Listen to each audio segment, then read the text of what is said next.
मान्य श्री आमदार सुनीलजी राणे, अध्यक्ष गिरणी कामगार सहनियंत्रण समिती, त्याचबरोबर मान्य महाजन साहेब, मान्य भोसले साहेब, मान्य गीतांजली कांबळे मॅडम आणि सर्व संघटनेचे किंवा गिरणी कामगार उपस्थित असणारे जिल्ह्यातील सर्व उपस्थित आदरणीय गिरणी कामगार बंधू भगिनी, मी फक्त स्वागताला उभा राहिलोय. ह्याच्यानंतर आपले काही प्रतिनिधी थोडंफार आपले मुद्दे मांडणार आहेत. माझी विनंती आहे की आज महत्त्वाचा विषय आहे की राणे साहेब आलेत, त्यांचं आपल्याला मार्गदर्शन ऐकायचं आहे. आणि दुसरं म्हणजे ज्यांची पात्रता म्हणजे झालेली नाही किंवा काही कागद कमी असतील, अपुरी असतील, ह्याच्यासाठी हा आपलाचा मेळावा खरं म्हणजे आपण घेतलाय. त्यामुळं अडचणी आहेत, राणे साहेबांना स्वतः माहीत आहे, ते याच याच्यातले आहेत. तुमच्याच गिरणी कामगाराचाच राणे साहेबांचं म्हणजे काय म्हणायचं मुलगा, किंवा त्यांनी गिरणी कामगारांच्या अडचणी, गिरणी कामगारांच्या समस्या, झालेले संप, सगळ्या गोष्टीचा अनुभव राणे साहेबांना आहे. आणि म्हणून आपल्याला आपलं हक्काचं घर हे मिळालं पाहिजे, त्यासाठी ते 100% प्रयत्न करतात. आणि आपण सगळेजण बघतोय की आज आत्ताचे आपले मुख्यमंत्री, आपल्या जिल्ह्याचे सुपुत्र मान्य एकनाथजी शिंदे साहेब, आमचे दोघांचे पण नेते मान्य उपमुख्यमंत्री देवेंद्रजी फडणवीस साहेब, यांचा सगळ्यांचा सहानुभूतीपूर्वक आणि सकारात्मक दृष्टिकोन गिरणी कामगारांना त्यांची घरं मिळवून देण्यासाठी 100% आहे. आज कालसुद्धा मी माडाचे अधिकारी इथं आलेत, आम्ही महाजन साहेब वगैरे संध्याकाळी थोडा वेळ बसलो होतो, त्यावेळेला पण त्यांनी काही माहिती दिली. कारण तसं बघितलं तर म्हणजे मला आपल्या प्रामुख्याने सातारा तालुक्यातले राणेसाहेब, आमच्या इथले बऱ्यापैकी जी मंडळी होती ही गिरणी कामगारच होती. जावळीमध्ये आपण बघितलं तर माथाडी जास्त आपल्याला मिळतील, पाटणमध्ये माथाडी जास्त बघायला मिळतील, पण प्रामुख्याने सातारा तालुका जो होता हा म्हणजे माझं तर म्हणणं 80-90% गिरणी कामगार आमचा खेतवाडी, आपण जे म्हणला डिलाई रोड वगैरे, या सगळ्या भागामध्ये आमचाच सातारा तालुक्याचाच गिरणी कामगार होता. संप झाले, मुंबईत काय काय झालं हे आपल्याला सगळ्यांना माहीत आहे. गिरणी कामगार आमचे परत गावी आले, त्यावेळेला थोडी राणेसाहेब आपल्याला पार्श्वभूमी सांगतो की आमच्या तालुक्याची जरा परिस्थिती वेगळी होती. आमच्या इथं फार काही शेती वगैरे ह्या गोष्टी नव्हत्या, पण माझे वडील कैलासवासी अभयसिंहराजे भोसले भाऊसाहेब महाराज यांनी या तालुक्याचं प्रतिनिधित्व सुरू केलं, या तालुक्याला एक वेगळी ओळख दिली. या तालुक्यामध्ये सहकाराच्या माध्यमातून संस्था काढल्या, अजिंक्यतारा कारखाना उभा केला. या कारखान्याच्या माध्यमातून शेती आणि शेतीसाठी जे गरजेचं आहे ते पाणी, हे हक्काचं पाणी मिळवून देण्याचं काम भाऊसाहेब महाराजांनी केलं. उरमोडीचं धरण महाराजांनी प्रयत्न करून बांधलं आणि त्या धरणामुळं आज आमचा तालुका, सातारा तालुका हा सुजलाम सुफलाम झाला आहे, ही वस्तुस्थिती आहे. आणि म्हणून हे आमचा गिरणी कामगार जो आहे, आज सुद्धा मी नुसतं सातारचं नाही म्हणणार, तर आमच्या जिल्ह्यातला गिरणी कामगार आपल्या हक्कासाठी भांडतोय. मगाशी जसं आपण आज सगळे चर्चा करत होतो, संघटनेचे काही आपले पदाधिकारी होते की 40-40 वर्ष गिरणी कामगारांचं मुंबईमध्ये किंवा जिथं हे शासनाच्या माडाच्या माध्यमातून घर मिळावं यासाठी प्रयत्नात आहेत. हे वयस्कर लोक झालीत. आज प्रत्येक आपण जर बघितलं तर यात तरुण असं फार काही कोण गिरणी कामगार आपल्याला सापडणार नाही. आपणच म्हटलं की 30% कामगारांचं निधनच झालं, म्हणजे 30% नाहीच आहेत.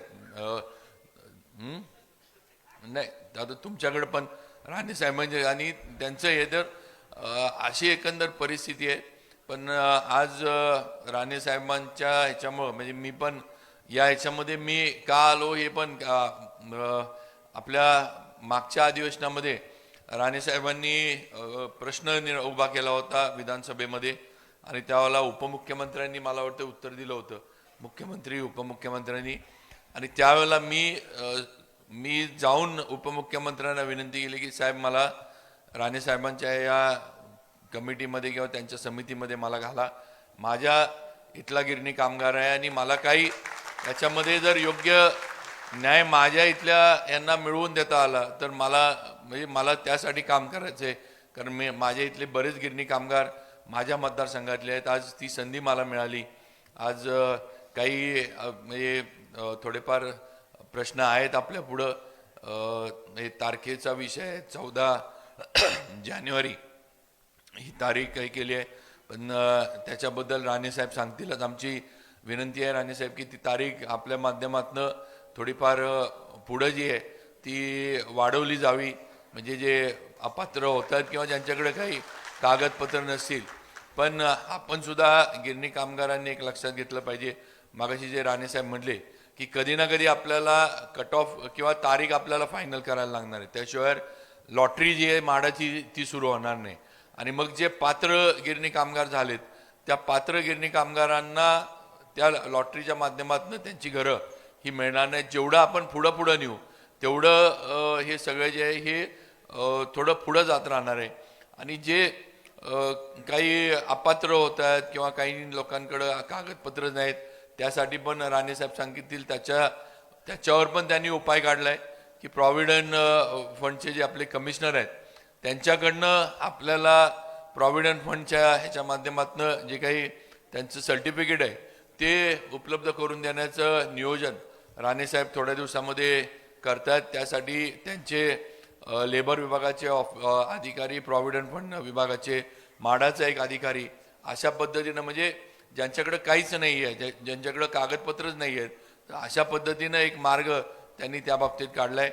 दुसरी चर्चा करताना आपल्याला सगळ्यांना माझी विनंती आहे की मुंबईमध्येच आपल्याला सगळ्यांना घरं मिळाली पाहिजेत किंवा मुंबईमध्ये आज शासन देतंय हे सगळं बरोबर आहे म्हाडाचं. पण जर आपल्याला पुणा किंवा सातारा किंवा आपल्या या पश्चिम महाराष्ट्रामध्ये सुद्धा पुण्यासारख्या शहरामध्ये राणेसाहेब म्हणले की तिकडं मुख्यमंत्र्यांकडे त्यांचा प्रयत्न चाललाय की पुण्याच्या इथं जरी आम्हाला घरं मिळाली, मुंबईमध्ये 300-350 स्क्वेअर फुटाची देतात, त्या बदल्यामध्ये पुण्यामध्ये थोडं मोठं घर आम्हाला दिलं तरी आम्हाला ज्यांना पाहिजे त्यांना पण ते म्हणले आपण तिथं हे करू शकू. म्हणजे प्रयत्न हाच चाललाय की मुंबई आणि मुंबईमधले जे सगळे आपले म्हणजे काय म्हणायचं सबब जे आहेत तिकडं जमीन मिळवणं, जमीन ताब्यात घेणं ही सगळ्या म्हणजे किती उद्योग करायला लागतात आणि काय करायला लागतं हे आपल्याला सगळ्यांना माहीत आहे. ह्याचा पर्याय म्हणजे आपण सगळे या विभागातले आज पुण्याला बऱ्यापैकी आपली मुलं शिकायला पुण्याला आहेत, नोकरीला पुण्याला आहेत. तसं बघितलं तर मुंबईमध्ये फार मुंबईचं जे काही महागाई किंवा मुंबईचं जे काही सगळी तिथली एकंदरी आहे ही आपल्याला काही कोणाला परवडणारी नाही ही वस्तुस्थिती आहे.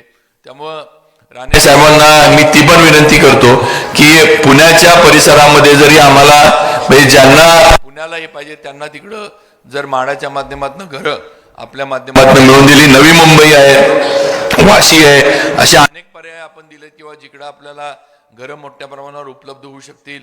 नवीन आपलं जो एअरपोर्ट सुरू आहे त्या ठिकाणी सुद्धा काही ना काही घरांची उपलब्धता होऊ शकेल असं सुद्धा राणेसाहेबांनी सांगितलं. त्यामुळं जिकडं हे होईल ते आपण हे करावं. आम्ही आज राणेसाहेब सगळ्यांनी मिळून ही सुरुवात केली आहे. आपण ज्या सूचना केल्या आहेत की आज जरी हा मेळावा होत असला तरी आपण एक ठिकाणी म्हणजे सगळ्यांना मुंबईला जाण्यापेक्षा इथूनच ऑनलाईन पद्धतीनं आपण एक ऑफिस म्हणा किंवा कुठंतरी आपण एक जागा आम्ही आपल्याला हे करू किंवा तिथं येऊन आपले जे काही असेल ते ऑनलाईन तिथनंच भरून आपण हे करा. कारण म्हाडाचे महाजन साहेबांचं म्हणणं आहे की ऑफलाईन कागदपत्र किंवा ऑफलाईन अर्ज भरण्यापेक्षा ऑनलाईन तुम्ही भरलं तर ते जास्त सोपं पडतं किंवा जास्त ते उपयुक्त आहे असं त्यांचं म्हणणं आहे. त्यामुळे आम्ही इथं सुद्धा राणेसाहेब आपण जशी सूचना केली तसं इथं एक ऑफिस, एक माणूस, कम्प्युटर वगैरे जे काय लागतंय म्हणजे या सगळ्या प्रक्रिया करण्यासाठी आम्ही 100% गिरणी कामगारांना उपलब्ध करून देऊ. त्यांनी तिथं येऊन इथूनच जे काय असेल ते आपले ॲप्लिकेशन, जे काय कागदपत्र, एलिजिबिलिटी असेल किंवा अपात्र झालो असेल तर क्लॅरिफिकेशन किंवा कागदपत्र मागतात हे जे आहे ते इथूनच आपण करावं. अशी सोय आम्ही साताऱ्यामध्ये नक्की करून देऊ.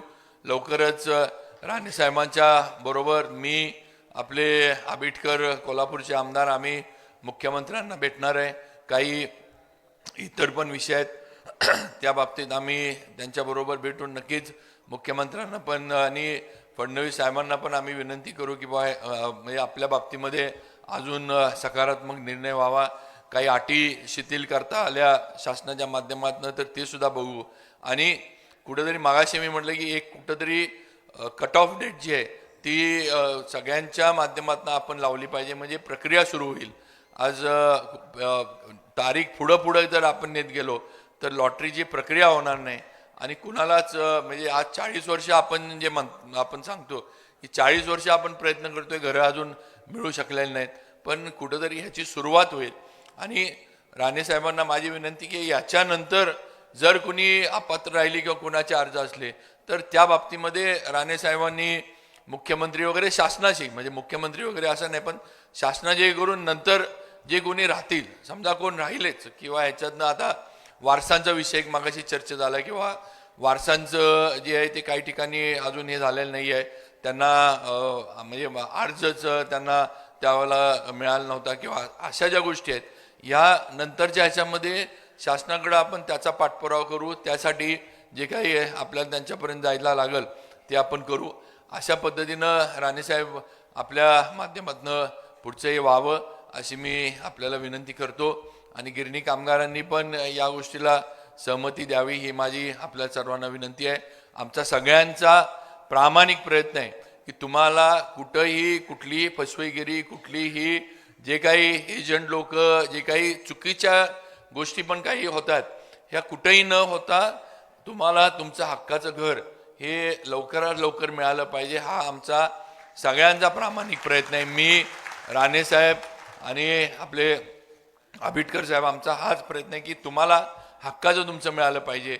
कुठेही तुमची आता परवाच मला यांनी सांगितलं की डबेवाडीला काही अशी लोक आली आणि त्यांनी सांगितलं की एवढे एवढे पैसे द्या, आम्ही तुम्हाला पात्र करून देतो.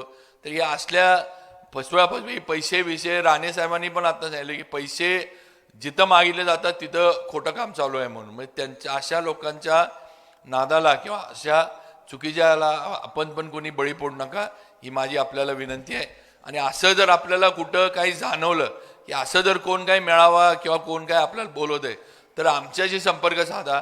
आम्ही प्रशासकीय यंत्रणा तिथं पाठवून किंवा हे खरंच आहे का, म्हणजे ही खरी लोक आहेत का ही पैसे गोळा करायला इथं तुमच्यापर्यंत आलेले आहेत, म्हणजे तुमच्या अडचणीचा फायदा घ्यायला आलेले आहेत का, याची शहानिशा आम्ही करून देऊ तुम्हाला. म्हणजे कुठं चुकीच्या मार्गानं तुमचा कष्टाचा पैसा जो आहे हा जाणार नाही आणि चुकीच्या लोकांकडं तुमचं घर जाणार नाही, हे आपण सगळ्यांनी लक्षात ठेवावं.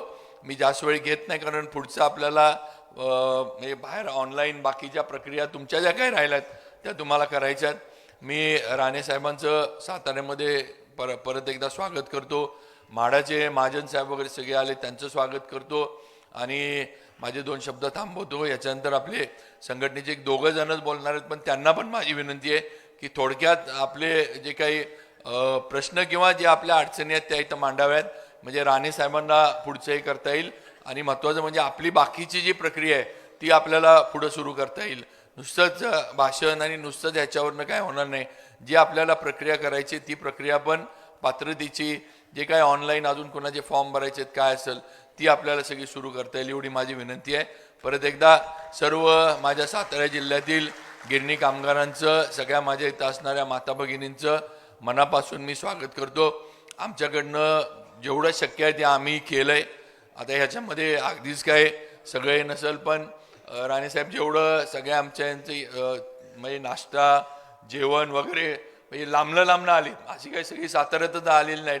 कोण कोरेगावहून आलाय, कोण वाईहून आलाय, महाबळेश्वर, सांगली असेल, पाटण असेल, अशी लांबनं सगळीजण लोक आलीत आणि सगळ्यांच्या नक्कीच अपेक्षा आपल्याकडनं आहेत. आपण या ह्याच्यातनं म्हणजे आपण गिरणी कामगारांना 100% न्याय मिळवून द्याल याची आम्हाला सगळ्यांना खात्री आहे. आणि आपल्याबरोबर तुमच्या वाटचालीमध्ये, तुमच्या लढ्यामध्ये मी पण आमदार म्हणून तुमच्याबरोबर आहे राणेसाहेब, एवढं लक्षात ठेवा.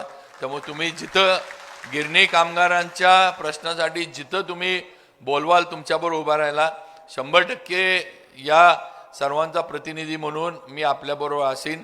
एवढा आपल्याला शब्द देतो आणि माझ्या गिरणी कामगारांना पण शब्द देतो आणि थांबतो. जय हिंद, जय महाराष्ट्र.